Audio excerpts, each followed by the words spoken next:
오늘은 정말 안타까운 소식을 전해드려야 할 것 같습니다. 16개월 된 정인이의 학대로 인한 사망사건입니다. 16개월이라는 시간 동안 세상 그 누구보다 사랑을 받으며 자라도 모자랄 시간에 271일이라는 시간 동안 말도 잘 못하는 정인이의 작은 몸에는 각종 구타로 인한 멍과 골절, 장기 파열, 췌장 절단, 뱃속에는 구타로 인한 피가 가득 고여 있었다고 합니다. 응급실에 정인이가 실려왔을 당시 담당 의사는 무릎, 팔꿈치 할 것 없이 모두 골절해 이 정도 상처면 교과서에 실릴 정도의 아동학대라고 했습니다.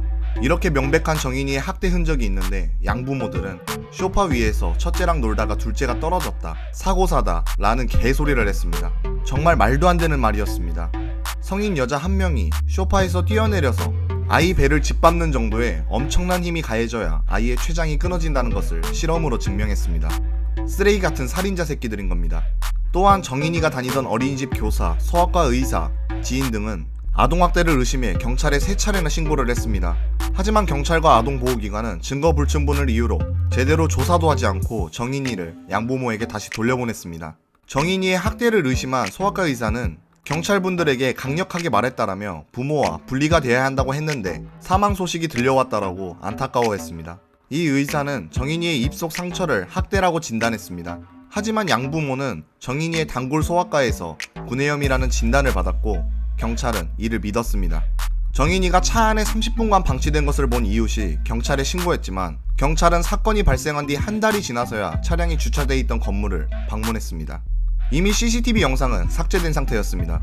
이게 국민의 세금 받아먹고 국민을 지켜주고 국민을 위해 힘써주는 민중의 지팡이의 참된 모습입니까? 16개월 된 어린아이 입이 폭행을 당해 터졌는지 구내염인지도 판별 못하는 게 말이 됩니까?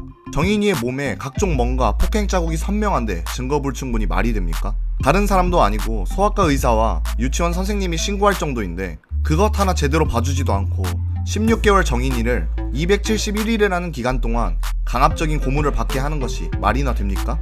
국민의 혈세로 자기 자식들은 불철주야 하염없이 관심을 주며 키우면서 정인이는 폭행을 당해 죽임을 당하든 말든 관심 없는 양천경찰서, 이게 대한민국입니다.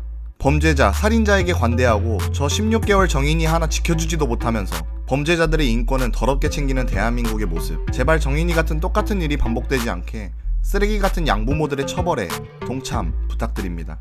가해 양부모들의 살인죄가 적용되도록 많은 분들이 도와주시기 바랍니다. 아동학대는 사회의 무관심이 만들어내는 범죄입니다.